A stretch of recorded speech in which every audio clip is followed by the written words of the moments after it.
This is a little bit nostalgic. We're back. This is not your normal introduction to the podcast because I've got a few things to say before we start. Firstly, Will and I recorded this over Skype, which we do mention, and we were initially intending on releasing the video, but just the way things are, the file would have been huge, and it's difficult and it's a pain, and I couldn't edit it. This hasn't really been edited at all, as they normally are. So instead what we've just done is I've just cropped off some waffling of us at the start and the end, but the rest of it is just the pure conversation that Will and I had. So it's not quite as finely tuned as the others are, even though the others aren't like that anyway, but you just might notice a little bit more waffling, a few more pauses here and there. We're only human. The reason it's not edited is because of time. We recorded this late on Sunday night.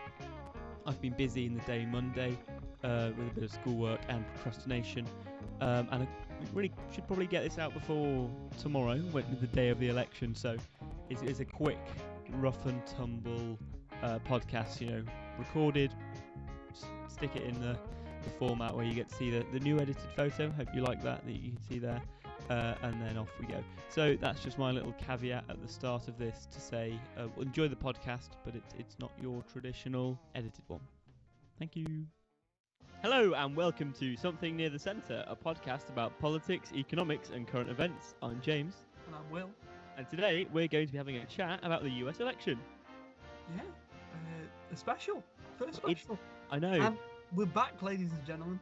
Well, yeah, we just because you have not been punished enough by Boris's new announcement of the lockdown. Lockdown couldn't get any worse. Like the announcement of a new lockdown, we're back with this.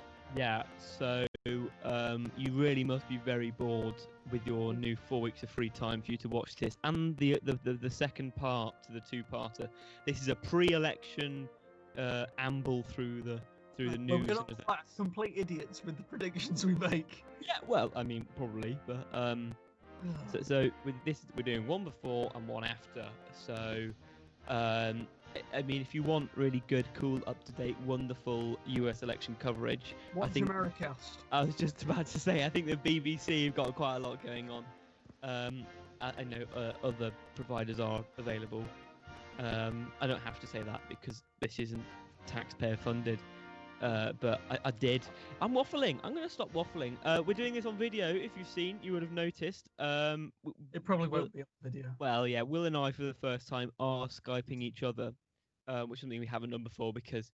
Will, you don't know this, actually. So you know how my camera wasn't working? Yeah. It's just because I hadn't pressed the button to turn the camera on for 8 weeks.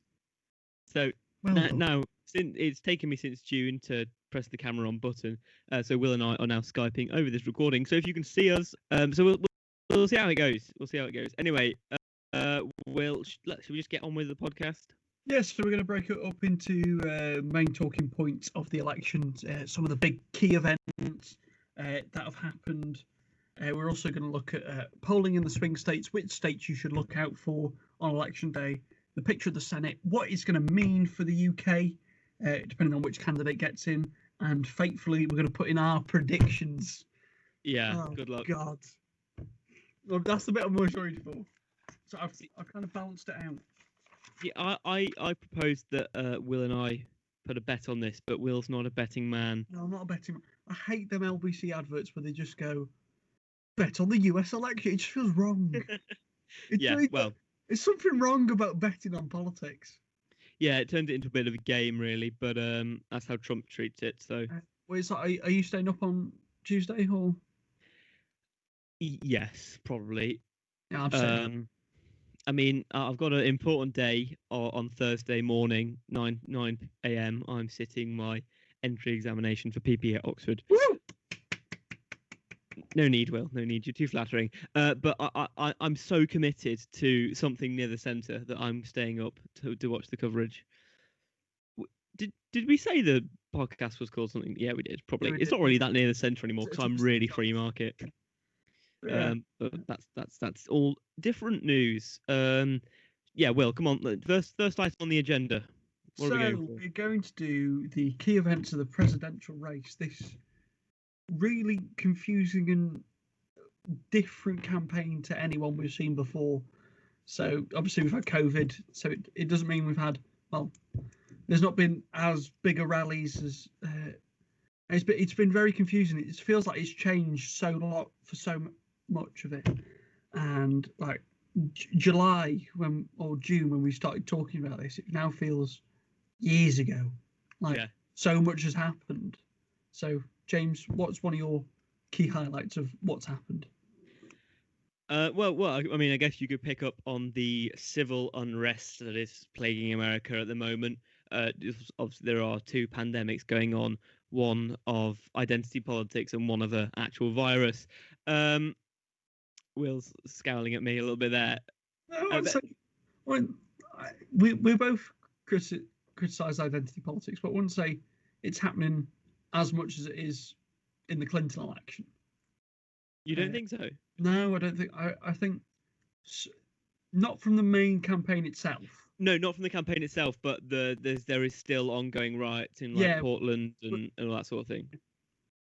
But it's because it's the whole cultural issue and the race relations and rights. It's become a major contentious viewpoint. You've got Trump with his law and order stance, which we'll find out if it's backfired on him or not. However, I do feel it's had a positive effect on the election as well, as more people are getting involved in voting as well. The more people that take part in democracy, the more legitimate it is.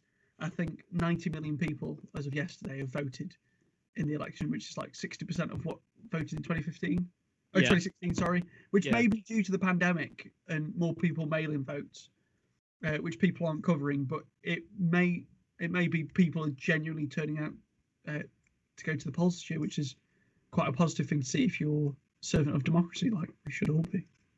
Well, American general elections always have a relatively low turnout anyway, right? It's like 50%. 52%. Yeah, it hovers around the 50% mark. Just on the civil unrest and that sort of thing that I was talking about, and sort of rioting and whatnot. You said whether Trump's law and order campaign had kind of worked for him or not. I don't think it will have brought him back any notches. I just don't know how successful it might have been. Anybody who is thinking about potentially voting Trump, I think the law and order would push them closer towards Trump than they wouldn't push anyone really away. It's just whether that has grasped enough sort of hearts and minds and it got people riled up enough to think, right, you know what, you've just got to pinch your nose and vote for Trump because of the law and order, whether that's worked or not, right? But it's like, I don't think that is working, because Biden is not. It was like a famous Chris Wallace interview now on Fox News, where they're going, Biden and Sanders want to defund the police, and Chris Wallace goes, no, sir, they do not. So it's kind of, there's been kind of a separation from that. So I think people see through it of, no, Biden's not going to do anything like that, like turn like the suburban areas into like the inner cities, as he's tried to call it. So I think that's one of the major talking points. Obviously, another major talking point is COVID. They're now going through a third wave of it.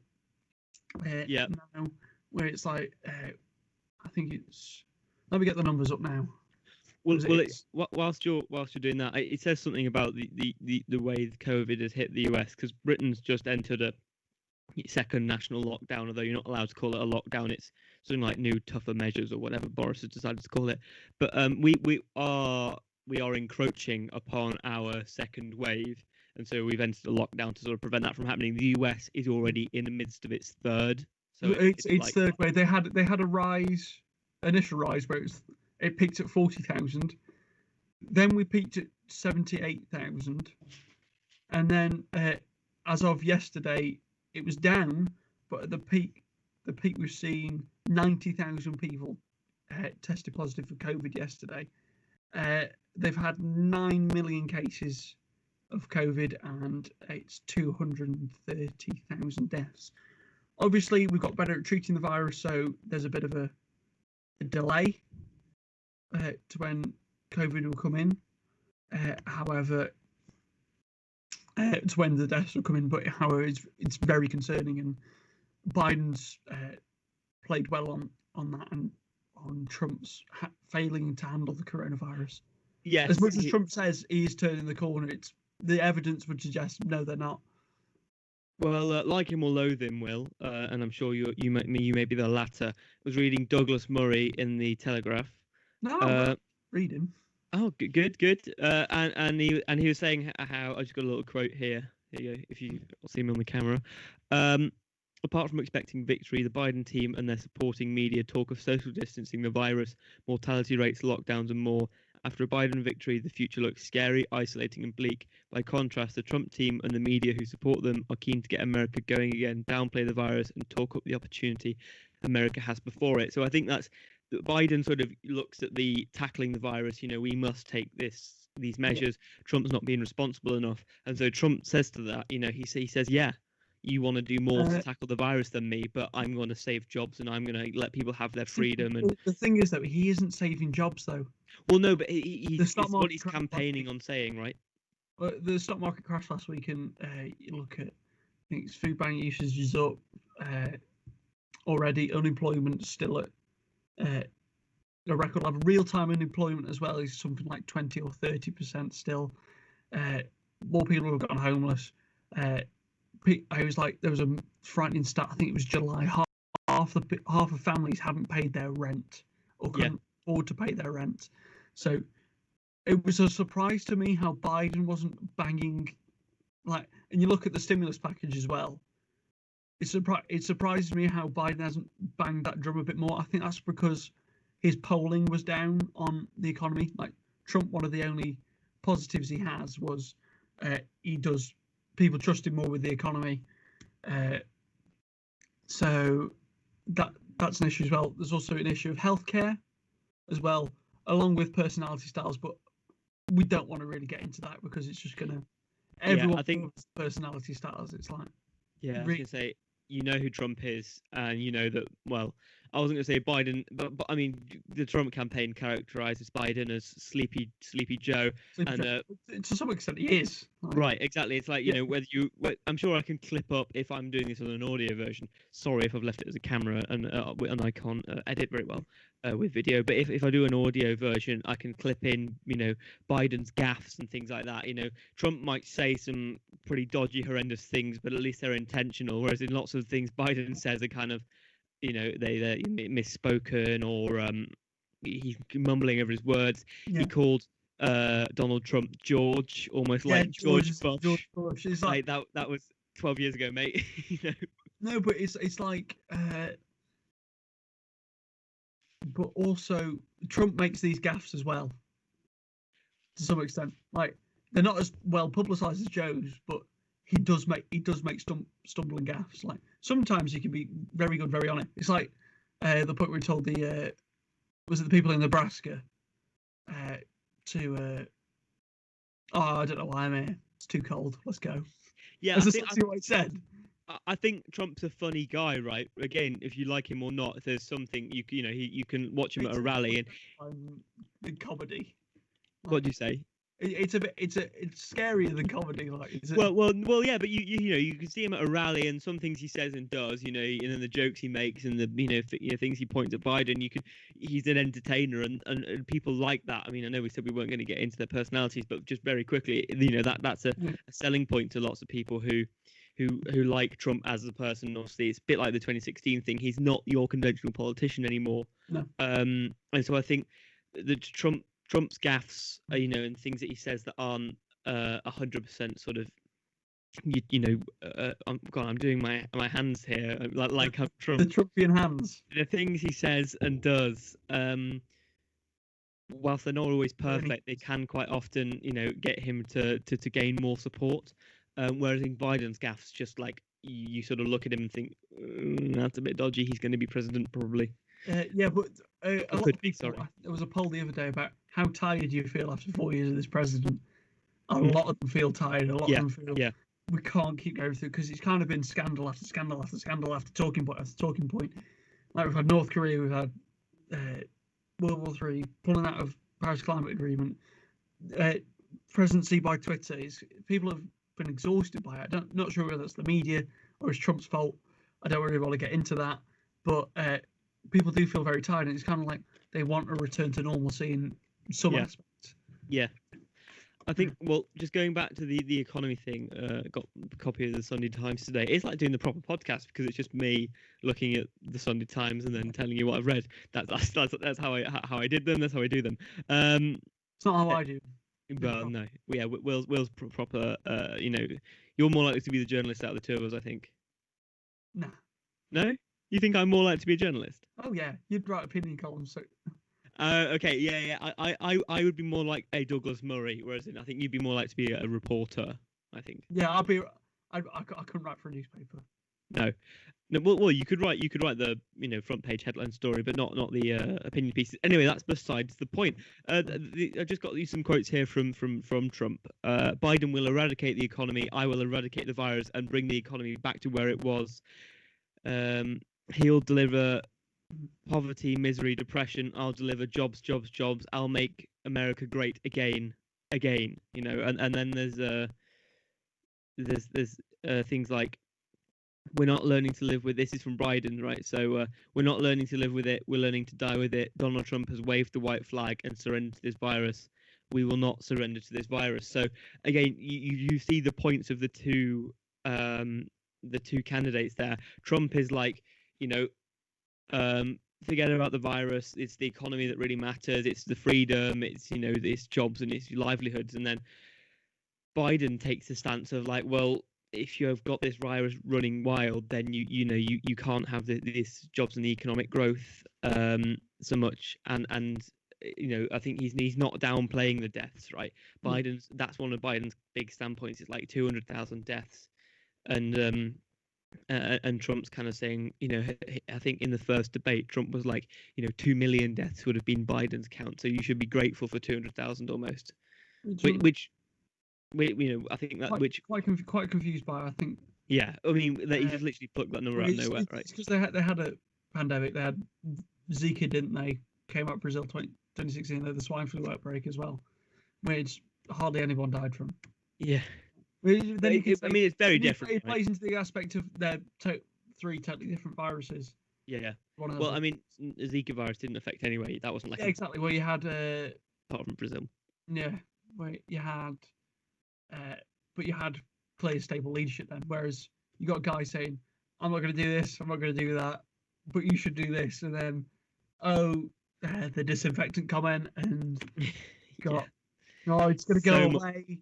So much has happened. It'll go away. There's a vaccine coming. When really there isn't really, not until late this year. But it won't be distributed until 9 months' time, like September. Yeah. But other talking points, I don't think we have any. Well, I'm sure we do. There's plenty to talk about with this election. I can give. Should we go into key moments? Like, yeah. Okay. What do you think? There's been so many. I think the main one for me, though, like the main one that nobody really talks about, it's kind of fizzled out, really. But the death of Ruth Bader Ginsburg, and then the appointment of Amy Coney Barrett to the Supreme Court was I know for us political freaks, a really good thing to talk about. And I thought it'd have a bigger impact on the election, like as a bigger October surprise. But it is a major changing point on the whole landscape of America. So it really is. Whether Trump gets another term or is voted out, that will be his greatest legacy of having a conservative court, and she's very young as well, having a conservative court for a good 2, 3, 4 generations to come. Well, I was going to say, I mean, Trump's legacy will span far and wide for good and for ill, depending on that's what I think. What you where you support. And he's certainly shaken up American politics, and I think it's kind of like squeezing the toothpaste out of the tube. You can't get it back in again. This is now a pre-Trump America, post-Trump America. Sorry, won't go back to being how it was before him. But you're right. The Supreme Court thing. It's when she got confirmed. It could have a thing where it energizes both sides really. So you've got the Republicans. It could sway more moderate Republicans to go back to Trump as he goes. Look, we don't really like him, but it's not aspect now because she's on the court. So it's like, oh, I have to hold my nose to go. But I think it's energized both sides to go out and vote more. It's definitely energized the Biden campaign, but there's this whole talk of, is he going to pack the court? Is he going to extend it to 11? Well, that's the thing. I was the other day. It's massively dodging on at the moment. I was just about to say. He has answered it to some extent, but he's dodging it left, right, and centre. Yeah. Well, I was just going to say, the day that Amy Coney Barrett got confirmed, almost as soon as it happened, Alexandra Ocasio-Cortez, or however you say your name, she tweeted, "Expand the court," right? Three words, and this got hundreds of thousands of likes, thousands of retweets and quote tweets. It's highly popular amongst the progressive. Well. I myself sort of tweeted to say, like, you might not like the outcome, and I'm personally not a fan of ACB, but the idea of, as soon as you don't like what's happening in the game, and you just decide to change the rules, It's like, that is that really the way to go? Because I think that's that. I mean, I'm not saying it would, but that's the road to tyranny, right? It's like as soon as you don't like the constraints that have been placed upon you when you're in power, you just decide to throw away the rule book and it's been an interesting development, like, to see what happens. Like, do I think he'll do it? Maybe not. Like, I wouldn't be surprised if they did, just because the Supreme Court could then block so much of the progressive agenda. This brings into question abortion rights again, healthcare, rights, voting rights, gay marriage. It could swing the election. They can't say, here, Donald Trump has won the election because armed voter fraud. What it will be is they'll order, like, if there's several recounts, they'll just say, stop the recount, whoever's won. So, like, on the mail-in ballots as well, that's the main thing. The Supreme Court will not say Trump has won the election or Joe Biden has won the election. It'll happen what happened in 2000. They'll just say, look, stop voting, counting now, which then will lead to... But they could be so interesting as well. But we won't get into that because that's a minefield. I was going to say, they could do that at a convenient time for them, right? So if you've got a conservative 6-3 majority on the court, then at the kind of the time where it's looking good for Trump, if they want to do that, because the Supreme Court has such power, it's not meant to be overtly political, but they could, find sort of the whole process is political. Yeah, but I was saying they could find legal backing for basically finding a way for Trump to win, just through saying you've got to do X, Y, and Z because the Constitution says so. A really good video that me and James have both seen that I sent to James was. I can link it if you want. There's a TED talk which we'll link in the description by Van Jones, who's a reporter on CNN. Make of him what you will. Like, I know some people really don't like him, but he makes some excellent points on what the fallout of the election could be, whichever way it goes, could be decided on. But we won't get into that because we're not constitutional experts in America. No. All I'm going to say is throughout the video, he was like, whoever gets elected as president, this could be an issue, and it's like, well, no, you're quite obviously pointing at Trump. Like you could tell that CNN reporter, it came from a more of a partisan Democrat background, but the point still stands. Is like, he's warning you of this because he, as a Democrat, thinks it's a threat, right? And he comes at it from a legal perspective, so it's not like it's not majorly. No. So it's exactly. It's not like Trump, is going to destroy everybody because of the COVID and the economy and whatnot. This is just a way of saying, if this doesn't go right, and there's not a proper majority. The Constitution. Yeah, exactly. Well, that's the thing, right? Because we know Trump likes to play fast and loose with the Constitution, and when it suits him, he thinks it's the most wonderful document in the world, and when it doesn't, he doesn't like the fact that it limits his power. And so, I think that's only a thing you would warn about Trump, because whilst you just said that Biden might expand the court, I from what I've seen of him, and obviously in the Obama administration, I think it's definitely a little bit more respect for the Constitution and the limits it places on the executive. That's one major talking point. Another key event was obviously Trump got COVID, which kind of threw into jeopardy and he put that whole media video up of him coming back, and it was giving all the salutes and all that.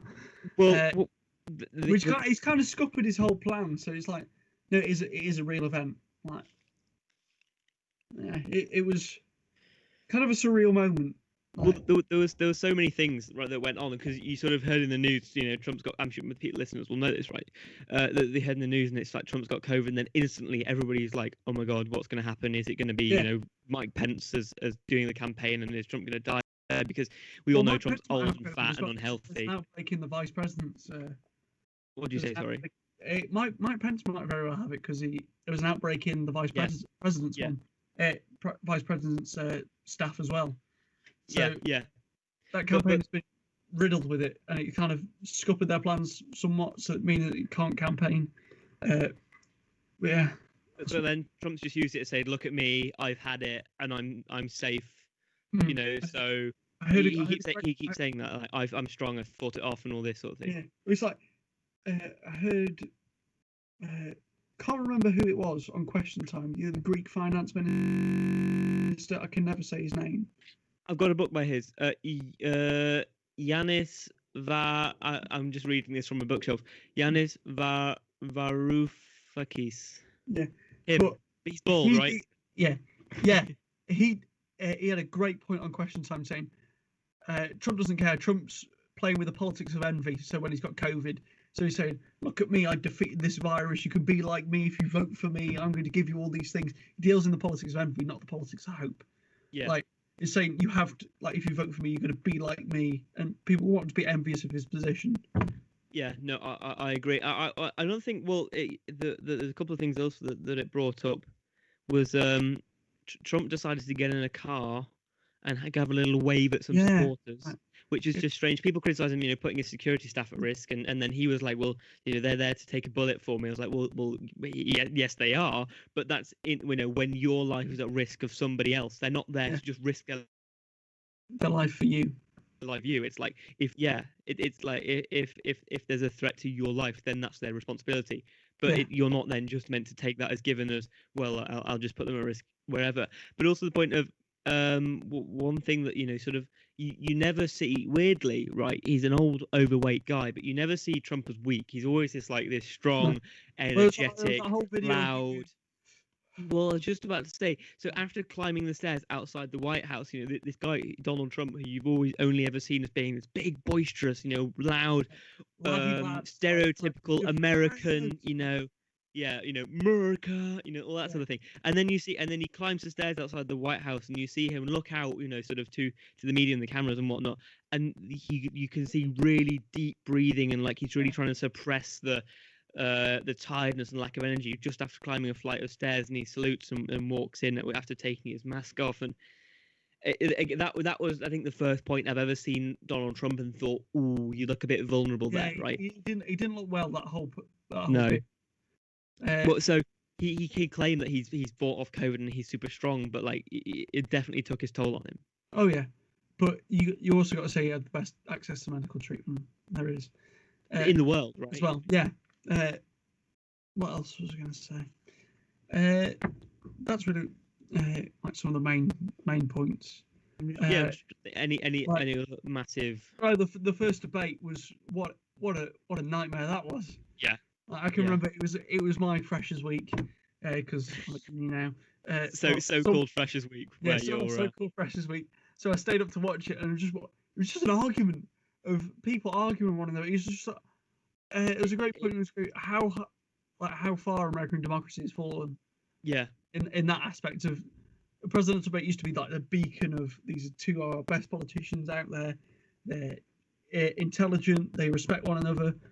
They get on. They may have disagreements, but they respect. And it just all completely broke down. So it was a good one. It was kind of, this could be the breakdown as America as the global unipolar superpower. And people it was see through it. It was debate by contradiction and interruption. That's all it was. It wasn't. It wasn't like a. Let's put it like this. It wasn't a debate. It was a shout argument. Yeah, and the traditional debate is somebody makes a point, somebody else makes a point, and then they kind of address each other within that. Whereas in this was just like, I'm going to say what I want to say. I'm going to get my sound bites in, and both sides were pretty guilty of it. Well, that's the whole problem with debates in America. A lot of it is just getting their sound bites out. Yeah. Getting 20-second that the campaign team can just clip up and then put them all over social media. So,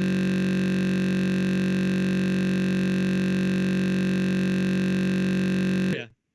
That is really what a debate is in America now, which is really poor. Over here, like to some extent, we're becoming like over here. I know the election tried to become more like that, which would Well, I'd I rather think have a sit down debate, proper talk. I think it's inevitable now, right? Because people, the political engagement at the same time as being hugely great over social media, it's really quite partisan, and it's also it's much more short term, right? People don't want big, long policy debates on the nitty gritty like you have in Parliament. It's not going to get the clicks on social media. All people want these days, with you saw it in the 2019 election. It's like, get Brexit done, more police, more funding for the NHS, and then Labour would be like, he's going to sell the NHS, and we want to nationalise X, Y, and Z, and so now I mean, the Labour Party's manifesto was really long, but the point still stands of you kind of knew what each side wanted to do as a headline, but not how they were going to do it and why they were going to do it and all the numbers behind it. It was just bish, bash, bosh. This is our agenda, and I think that's the way politics is now. There's no nuance. Like for politics freaks like us, we want to see a proper, good, long debate on policies and very fine details. Yeah, the fine detail. Whereas people haven't got time for that. No, in this digital age, you're going to see more of that. More people shouting, more people partisanised, clipping it off for social media as well. Which is, but the second debate after Trump got COVID, and then they had the town hall, and then they did the second debate where the mics were muted. It was a lot more respectful. I think that's because Trump saw the first debate was not beneficial for him at all. Yeah. It highlighted, even to some Republicans, they went, hold on a sec, we can't even go into that. It didn't come out well. The idea of having to mute the president of the United States to make him behave himself. I mean, it's unbelievable, right? But another point I was just going to say is back on the sound bites again. It's like, let's bring up healthcare, right? So, I mean, the US system isn't very good, but many people could make a good case for why private healthcare is the way forward, and many people could make a good case for why you need a nationalised, sort of unified system. It was that whole debate. We had a good debate the other day of, is an essential human right a right to healthcare? Yeah, but is the it? Point? Well, because you have the right to life, but if you can't have the right to healthcare, then you don't have a right to life. Like, you can make that debate. Well, and then again, if you've got a right to life, I mean, this is getting a bit more in terms of philosophy. It's just getting more philosophy. If you've got a right to life, then the human mortality infringes that right, doesn't it? So by being born, your right to life has been infringed because you will die at some point. But what I was going back to is these cases aren't made for why we should have private healthcare, or why you should have state funded healthcare. All it is Biden wants socialist healthcare, and it's like, oh well, Trump just wants to make it doesn't really though. But like, the points are Obamacare, and maybe hopefully throwing in the public option for Obamacare. But the idea is that the cases aren't made for why either thing might be good. All it is simply public healthcare is bad, private healthcare is good, or private healthcare is bad and public healthcare is good. They don't actually say why. It's just X. This you need to vote for this because it's good. It's like, well, tell me why it's good, Donald. Or Biden's like, we need to have a fairer system. It's like, well, tell me how your fairer system's going to work. And I want but it's just not the way things work anymore. And we'll end up repeating ourselves. Well, it's like healthcare is another big debate, along with the Green New Deal and climate change and how they're going to deal with that. I think we should move on because we're going to get down rabbit hole. Well, we're about 33 minutes in, and then we'll go on to state polling now. And so, as we know, Biden has, as of 5:38, which is kind of like an averaging website, so it takes all the polls and averages them up together. Biden has a 9-point lead nationally. Now, this has been fairly consistent all the way through. However, as the American system is a bit different. It is an electoral college system, so it's really decided by the states. So it's like a normal one over here is first past the post. Whoever wins the election in that state will win, and then we'll get their electoral college points. And then the key number you've got to get to is 270. once you get to 270, you've won the presidency. So there's less campaigning all across the country, and there's more campaigning in those swing states. So you've got Florida, Michigan, Wisconsin, Ohio, Pennsylvania, like Georgia, Texas, Arizona. They've all become swing states now, like due to polling. Like North Carolina as well. Iowa has become a swing state, which is a bit mad.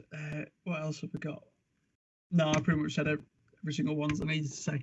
So you don't really look at the national poll because it tends to be a Democrat will probably win, because you got people like in California where they rack up the vote. It's like, I think Biden has a 29 point lead in California. So you've got to look at the swing states, the ones that are going to decide the election. So at the moment, Biden to win really needs to win over these Rust Belt states.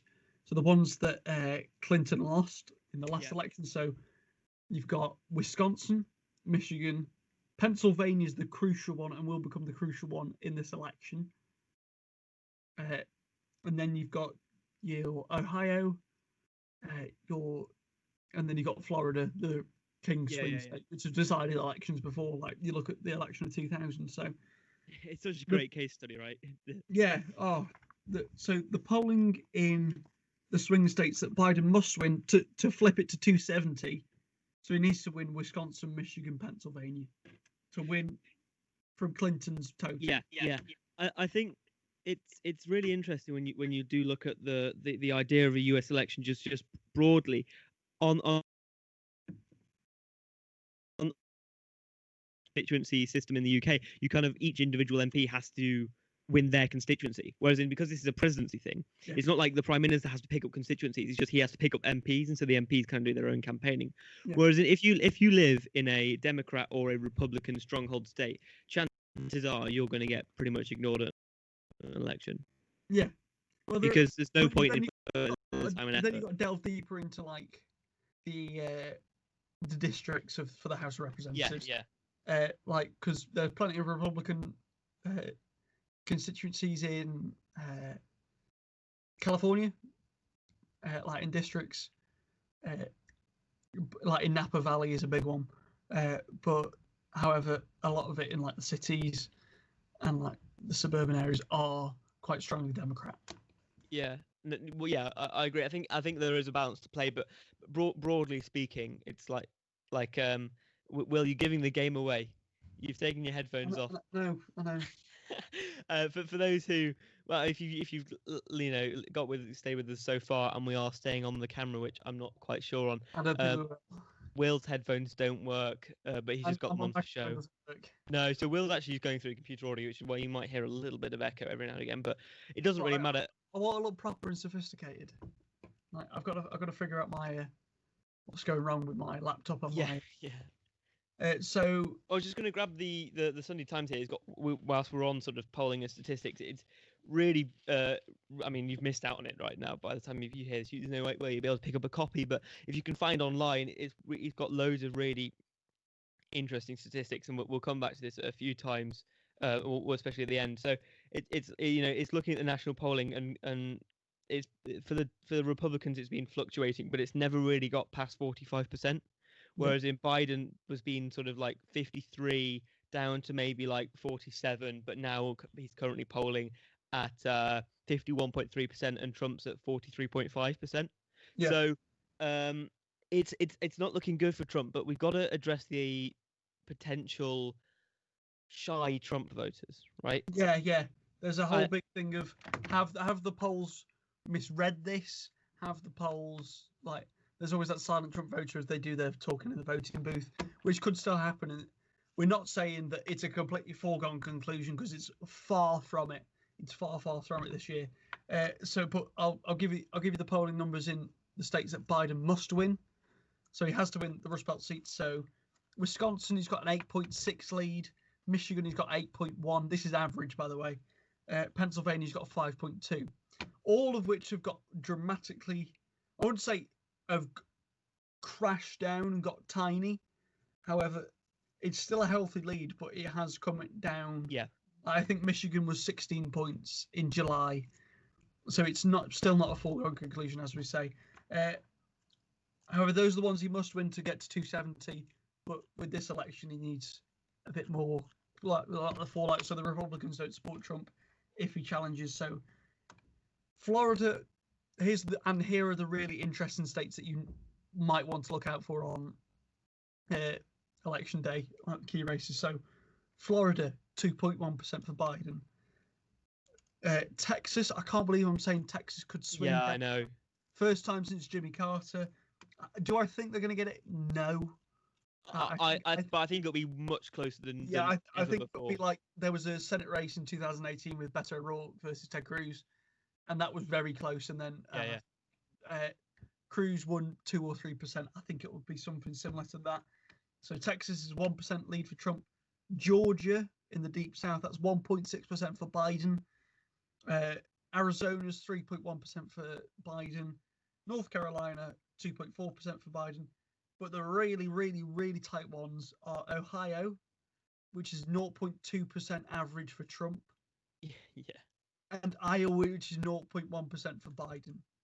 Yeah, well, I was just going back to Florida that you mentioned. It's 29 electoral college votes, which is a big amount, right? Most states sort of between usually 10-ish, right? That's like your average state. So 29. You got New York, Florida, California, and Texas are the big states. Illinois is a big one as well. Yeah. 20. And so is Pennsylvania. Pennsylvania is a big one. Yeah, but with Florida, Trump only won that by 1.2% in 2016, and so it was very tight. That's like 1 in 85 people have got to change their vote, and it'll go back to Biden. And if you think about the 4 years of the Trump campaign, to have 1 in 85 people have changed their mind and decide they've gone off Trump. How big Florida is as well. Yeah, I mean it's not unlikely that Florida will go back, to Democrat. Just because you sounded a very lot like Borat then. Back to Democrat. It's on your mind. You the new one's come out, and now have you seen the new one? Yeah, I've seen the new one. It's very funny. I need to watch it. But Florida is very nice. Very nice. High five. So I think that is really one to watch because it's so large. It decided the 2000 election that we've mentioned so many times again, and it often does decide the elections because it's a huge state, but it's a swing state, and it's unbelievable. I don't think in 2012 it was properly decided on election day. It only came out a couple of days later after there was multiple recounts. Yeah, and it is always really close. And again, I think if Trump wins this election, he'll have done so he'll have done it twice now. He won't have won the popular vote. Yeah, but that's the only way he can't win the popular vote. The only way he's going to win is through the electoral college in the states. Yeah. So he has 306. I'm just going back to 2016 again. He had 306 electoral college votes to Clinton's 322, and that came from sort of from Florida and all the swing states he promised jobs to. The Rust Belt states. So good, but I was watching a documentary in politics about Trump. It's a Sky News one. And it was talking about how lots of people in these states who voted for Trump because they promised jobs, blue collar workers, lots of them haven't felt, the promise. It's like there's a good one on The Guardian anywhere but Westminster on Youngstown in Ohio. They've actually seen jobs decline since Trump's come, and nothing's changed. And Trump voters still want to say, look, it's still going to happen, but they can't admit when there's been no change, like Trump was saying. So people do feel quite annoyed in that aspect. I think with this, right? So in 2016, it took Trump to promise jobs to get these swing states to vote for him. So anybody who has got a job as a result of the sort of the Trump protectionist policies, who doesn't want to outsource as much manufacturing and labor and that sort of thing, they'll probably vote Trump again, right? Yeah. But the people who would have previously voted for him on hope of getting a job, who haven't seen it in the 4 years he's been in office, they're now probably like to, they're the blue collar workers. They're more likely to go back to Democrat because they're traditional Democrat workers. Well, would they? Because Trump. One thing that baffles me about Trump this time was I actually think he had a really good campaign last time of the anti-establishment outsider of the talking of they're not going to give you a job, I will, and I can't get how he's not played on that to some extent, because we are both in agreement that that was the main decider for the election last year, was the whole economic policy, and just in the final 2 weeks he's rather focused on Hunter Biden's laptop, which no one in the nation really cares about, than talking about jobs and talking about the things that matter to the American people. Yeah, and highlighting that they're going to outsource your jobs like even more, mate. Like, you know what I mean? Yeah. Like, No, I think he's missing that. Yeah, but I think anybody who took a chance on Trump, who would be a traditional Democrat voter, will have, and it's not helped them, because you said some of these states are really tight. It's like 0.2%.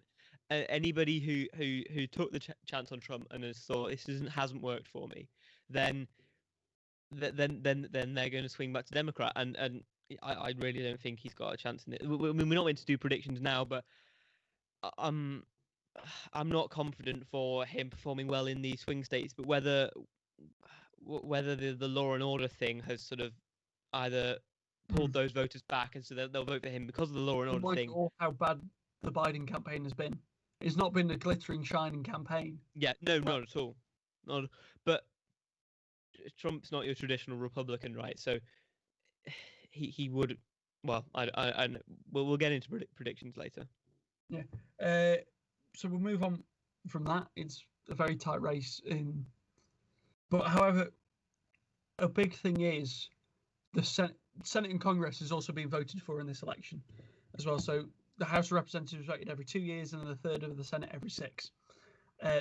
So it's all going on, isn't it? It's crazy how it's when you go into COVID depth in it, you could be here for hours and hours just talking about it. So the big, so this could massively change the way the next president looks, because if Trump gets in and the Democrats have the Senate, Trump essentially becomes a lame duck for the next 2 years, and he won't be able to get through anything. Like what Obama was in the past, in the final 2 years of his presidency. But however, if the Democrats get in, like Biden wins, and they win the House, it's more likely they're going to win the House. Like, that's a foregone conclusion.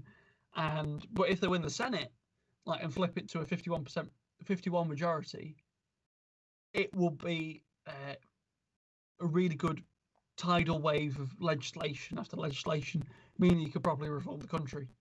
Well, I've got one point to make and then a question to ask you, Will, because you know more than me. As a way to explain it to our some of our listeners persevered with this, if they're even watching. If you're still listening, fair play to you. Yeah. So the idea of a lame duck president is not really that familiar with UK politics, right? Because whilst you could not get a majority, and so you'd have to do like a Cameron where you form a coalition, or like Theresa May did in 2017, where you just sort of form a minority government with a confidence and supply arrangement with maybe another party. In the US, you can be the president, right? So the head of state and the head of the executive, and yet because the executive and the legislative are separate, right? So in the UK, Parliament has got the Prime Minister in, and it's also got, all the people they're the same people who pass and vote the laws. So if you've got a majority as Prime Minister, you also have a majority to pass whatever you want to get through. The US is different because they have the separation of powers. And the powers are very separated. So you've got like the executive and the judicial. Fucking hell. The executive and the legislative are very much intertwined in UK politics, like James was saying. However, in America, it's very separated, very different. It's two very different separate animals. The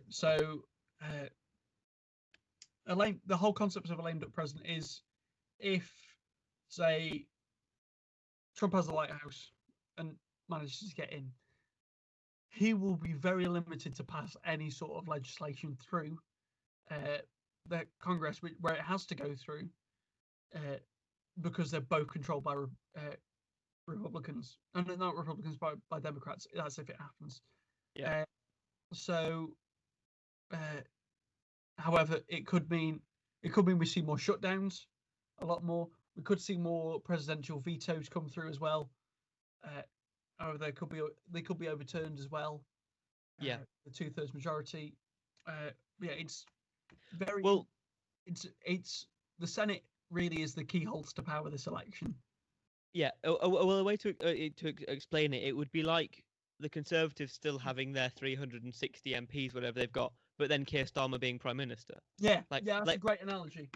It's really difficult for us to imagine as people who are familiar with British politics, because the idea of having the leader of the country basically, but then they can't do anything because the powers are separated. It's really confusing. A good way to put it is essentially it was like Theresa May. Well, yes and no, because she was still the largest party. Right? Yeah, no, she was the largest party, but she couldn't get anything through. No, because she didn't have a majority. Yeah. So the question I wanted to ask you, Will, though, was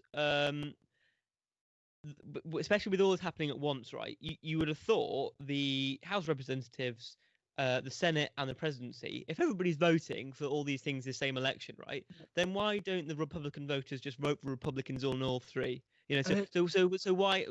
I mean, so could you explain to people why you would get a Republican president and a Democrat Senate and a Democrat House of Representatives, or vice versa, or any combination of the three? What means that occurs? It's a really good question. So you look at it, the three that could switch between Arizona, Colorado, and Maine are the ones that are looking most likely to flip. They're not really swing states, apart from Arizona. So you got people deciding in different parts of the country of what they want. However, it's also a case of different candidates are doing different things. So like Martha McSally in Arizona, she's quite distanced herself from Trump. And Suzanne Collins in Maine is trying to distance themselves from Trump as well. It's all about people from their state would like to see their senator represent.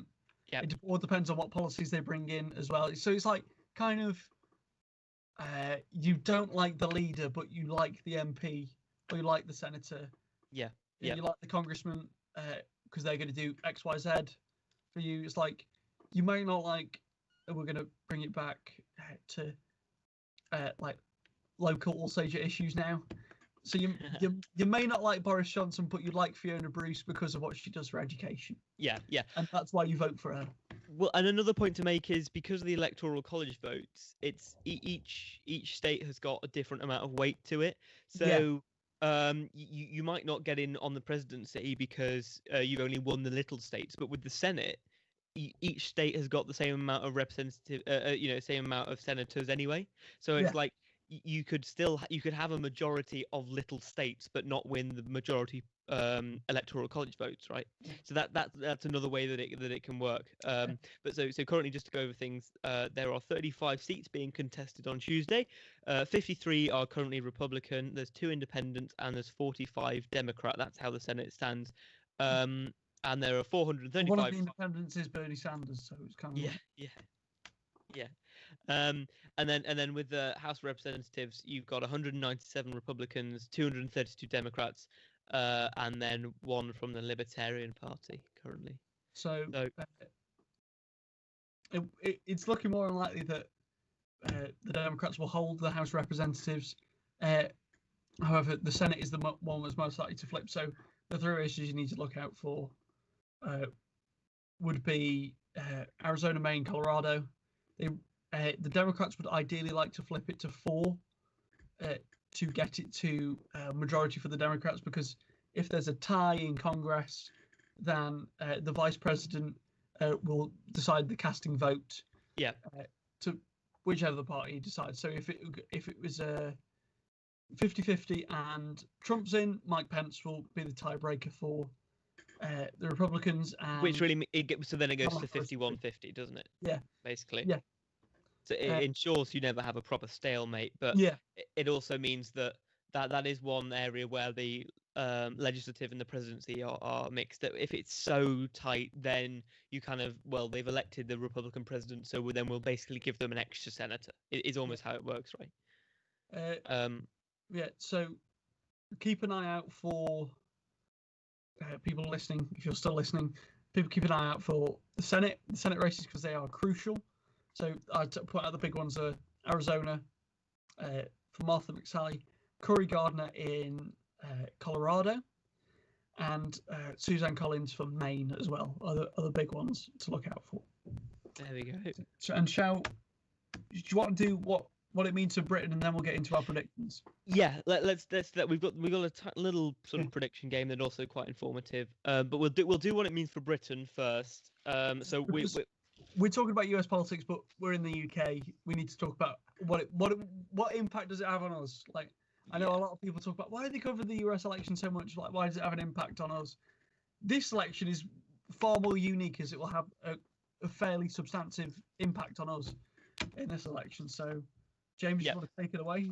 Well, you can hear me rustling newspaper in the background. So, currently got the Sunday Telegraph in front of me. What a treat! And no, we're non-partisan on this podcast. Well, we like to think so. Well, to be honest, there are no political parties that represent either of us at the moment. No, apart from potentially the Libertarian Party in the US, but they're a little bit too mad for me because they're all guns and not my kind of libertarian. Anyway, getting past that waffle. So, surprise, this US election is linked to Brexit. Who'd have thought it, right? I mean, as if it hadn't sort of got a grasp far enough. Brexit is going to have an impact on us, and depending on who the president is.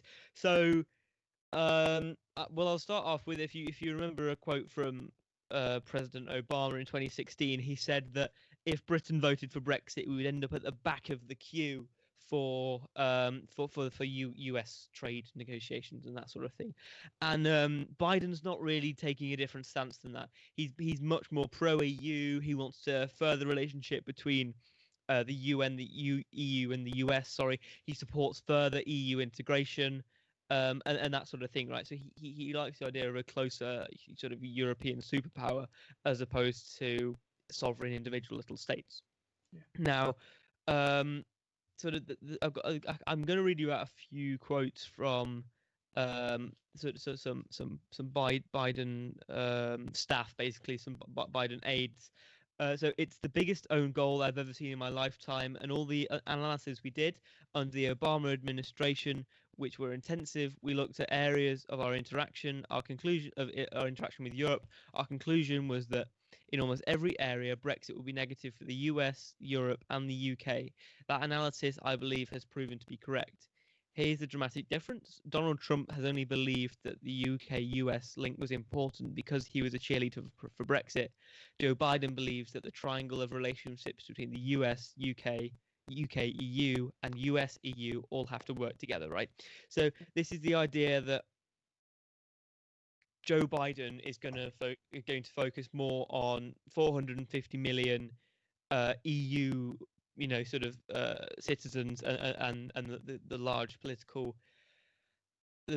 union they've got there, as opposed to the old-fashioned UK-US special relationship. So kind of like Boris and Trump, or Blair and Bush. And so I think, again, as a impact on the UK,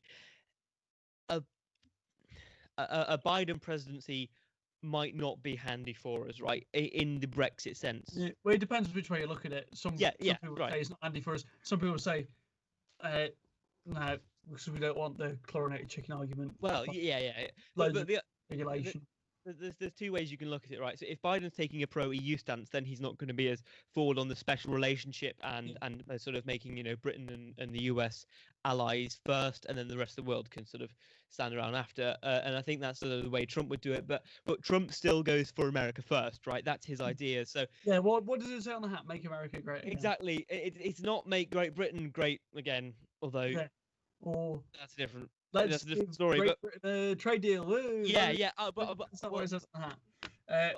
I was going to say, I still think that that Trump's sort of greater focus on, Britain in itself would be better for us in a trade deal term, just because the special relationship, you could kind of play off on that and be like, hey, come on, Mr. Trump, UK, US, of old time's sake. And also, you really can tell that I think Trump would also focus on the US post-Brexit. He's had Nigel Farage waddling around for him and doing some campaigning, Yes. as he did in Calling 2016. him the most And bravest, resilient man he knows. yeah, and so I think that that does show sort of Trump's support for Brexit. So if Trump could construct a trade deal that would be good for Britain and the US over the EU, because Trump's like America first, right? So which means that he kind of put his agenda ahead of a more international agenda. So going and focusing on UK-US relations, if it suits him and what he wants to do, he will do it. Whereas Biden might look sort of a larger scale, and as I said, 450 million European citizens are going to have more sway to him from an objective stance than sort of like this old-fashioned idea of Britain being part of the US and our special sort of relationship there. Don't want to repeat myself too much, but there you go, Will.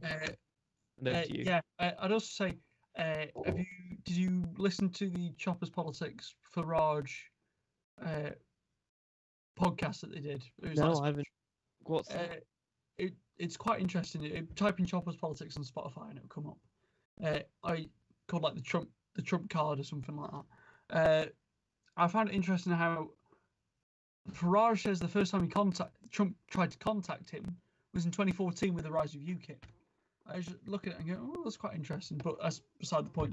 So yeah, I also think information I got it from was listening and reading about Kim Darroch. He says broadly along the same lines you say, but I also say how crucial it will be in the Senate races as well, in the House of Representatives races, because Nancy Pelosi, Speaker of the House, has said she does not.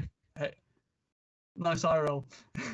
She does not want a trade deal with the UK as it violates the Northern Ireland peace agreement, and go on. If it's going to be like that in the Senate as well, it's not going to be much room for Trump to, because a trade deal has to go through Congress in America. So if, say, it could still matter if Trump gets in and tries to force for a trade agreement, it's highly unlikely that you could ever get past the Senate and the House if, say, the Democrats have it. Yeah, exactly.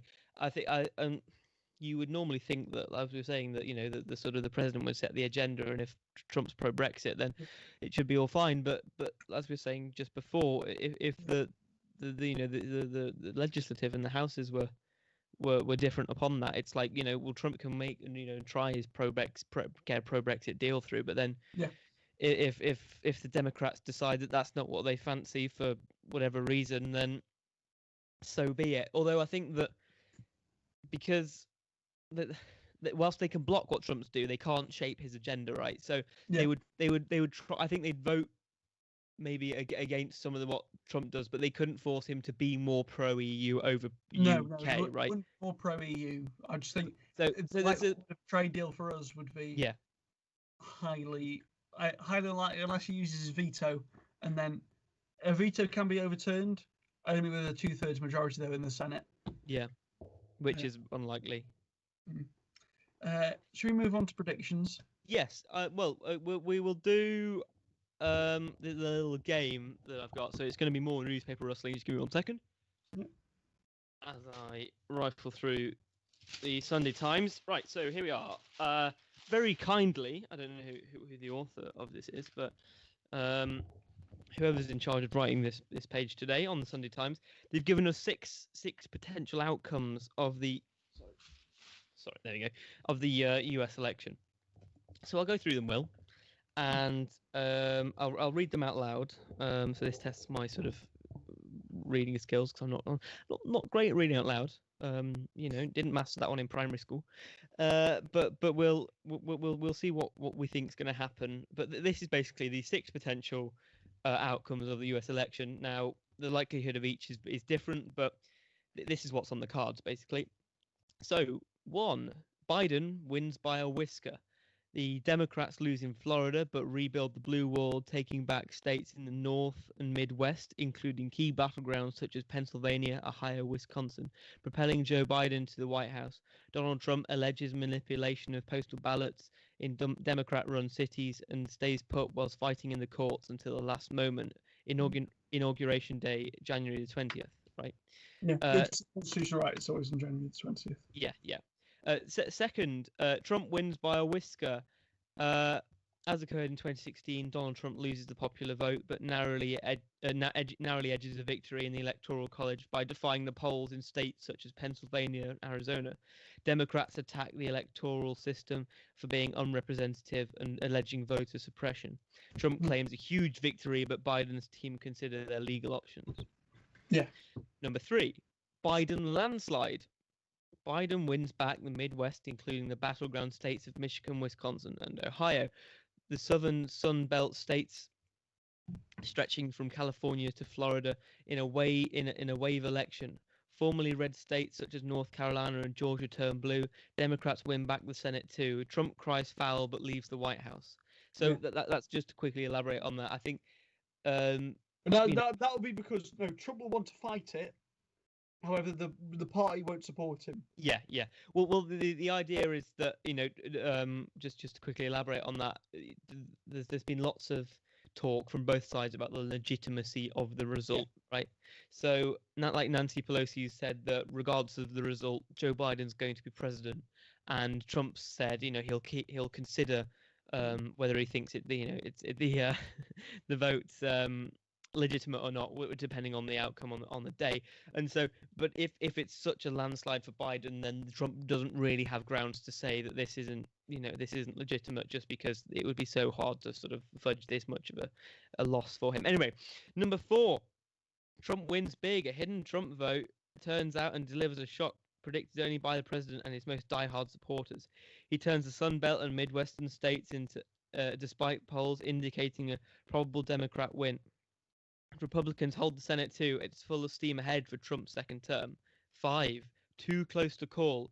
If it's close, confirmation of the result could take weeks. If it comes down to one state, perhaps Pennsylvania, then expect a legal fight over postal ballots, voter registration, voter fraud, naked ballots, and whatever else parties' vast legal teams can dig up.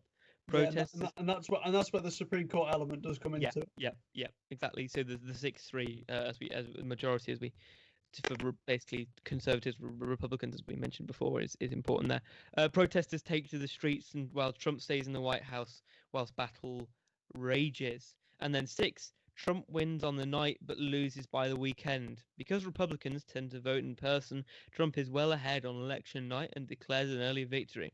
But as postal votes are counted in the following days, Biden win becomes apparent. Trump refuses to go, launching a withering attack on voter fraud.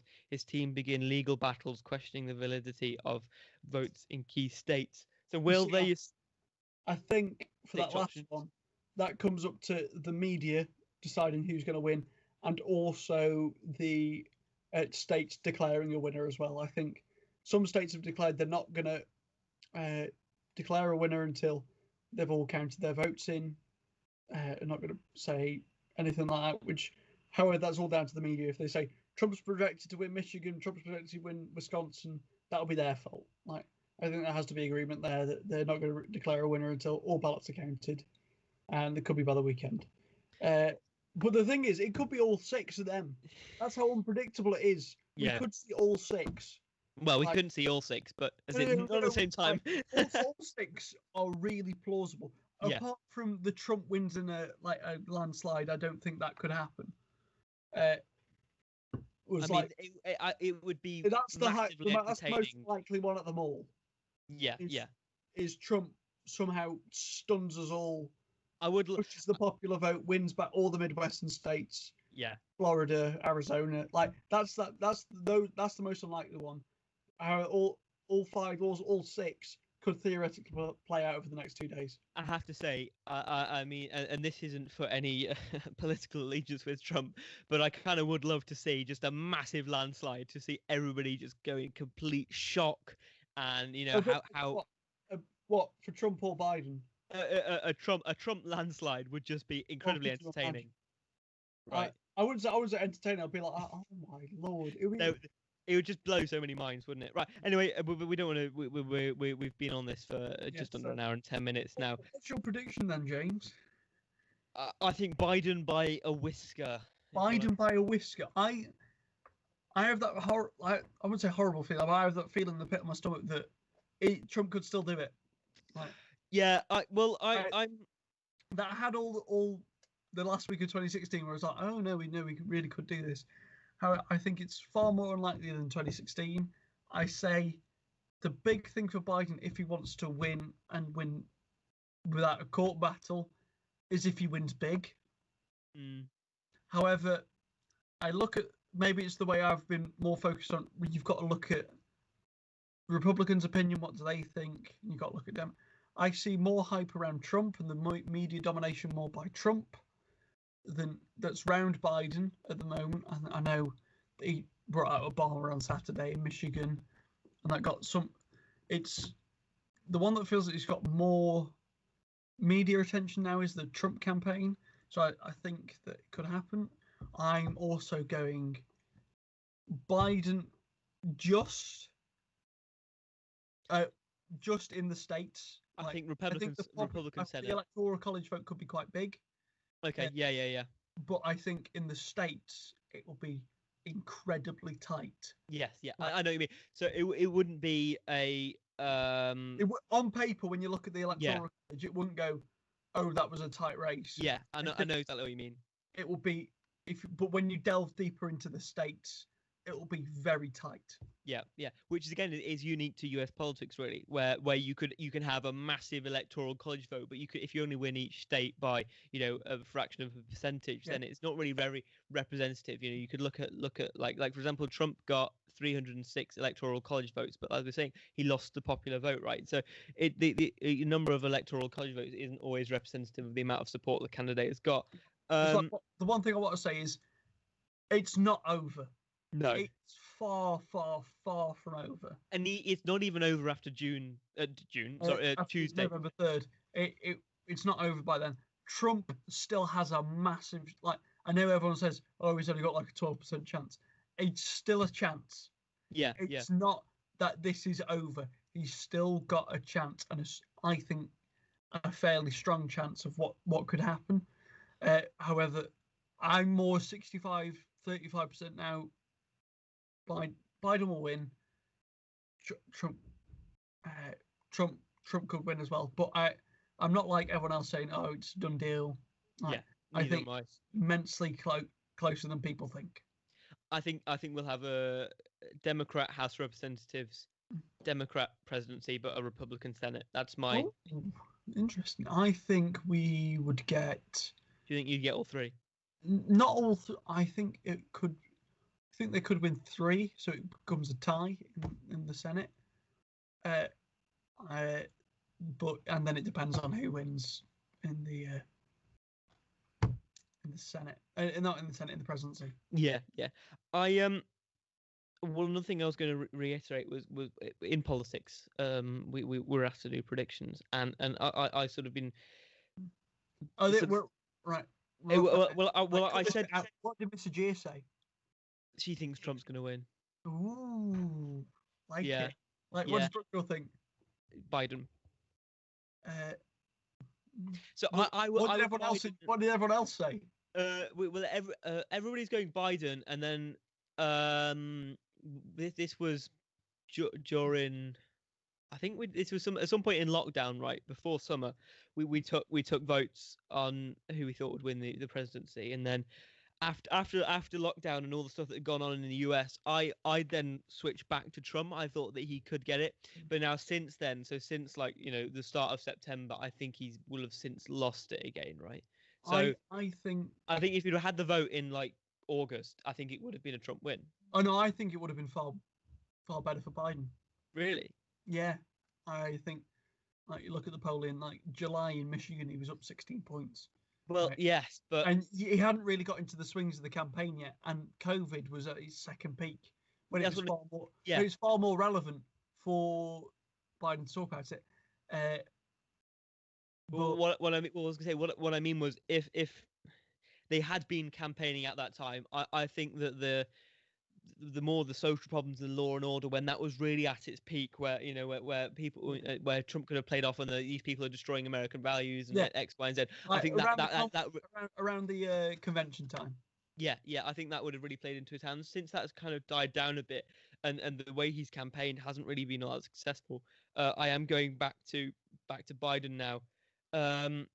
It's so unpredictable. I think we both say Trump is not completely out of it. He's still got an extremely strong chance, and we're not saying a chance of a Trump presidency. Like, we fully expect. We won't say fully expecting, but we're very much ready for the idea of the Trump wins the election again.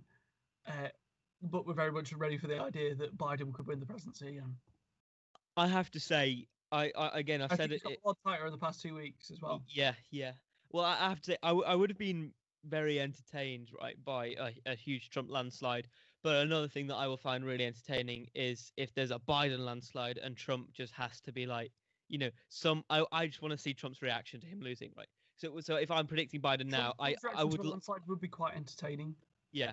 I think his reaction to a slight loss would be too, in different ways, but that is one thing that I can't wait to see. It's a Donald Trump loss, not because this isn't me wanting to see Donald Trump lose because I'm huge anti-Trumper. Again, we're staying non-partisan on this. It's because the way he would react, right? It's not that I want to, that I want to kick him out of the White House. Or whether or not I do, the reason I want to see him lose. It's a bit like even when Major lost in '97 to a landslide. Quite entertaining to see 18 years of conservative rule. Yeah, and I mean, like I said, I said that I'd find it entertaining to have both a Trump landslide and Trump hugely losing. I think for very different reasons. Trump conceding an election would be hilarious, or absolute massive shock to the media. Second time round again would be brilliant in both ways. Anything you want to conclude on? No, just stay put. I don't know when we're going to record our next. It depends. It depends what the fallout is of the situation. If it's, I'd probably say we film it on, or we do it on Thursday because I've got a hockey social on Wednesday. We do it on Thursday. Just in case it gives us like a day. Yeah, no, I think so. If we got a massive fallout to it, I'd say we still do one on Thursday saying what happened over there. Yeah, I think so. So you will have another podcast on Thursday. On lockdown day itself. Yes, well, Thursday's good for me as well because I will have done my entry test by then, so I'll have a little bit more free time and I won't be pushed for editing. I'm totally leaving you that Wednesday. Speaking of editing, Will, I don't think this has been too waffly. I think we've been pretty good. It's long. I know it's long, but we've had so much to cram in. Yeah. There's a couple of ones where we just delve off some rabbit hole. Which we've not done, right? We've stayed straight to the point. Thanks for listening. I've been James. This has been Something Near the Centre returning. Once. Well, you'll get sort of 2, maybe 3 US election podcasts, and then we'll disappear again. And on that note, goodbye. Goodbye. So, as with the music at the start, we've gone with a US theme at the end here, as you'll hear me just talking now. You've been listening to Something Near the Centre, a podcast about politics, economics and current events. This was our US election special, part 2, as Will and I just said, should come soon after the election, whether we have a result or not. It's all very exciting, isn't it? The podcast was presented by, as you know, James Baker and Will Turner, and edited by me, very briefly, James Baker. I hope to see you again soon.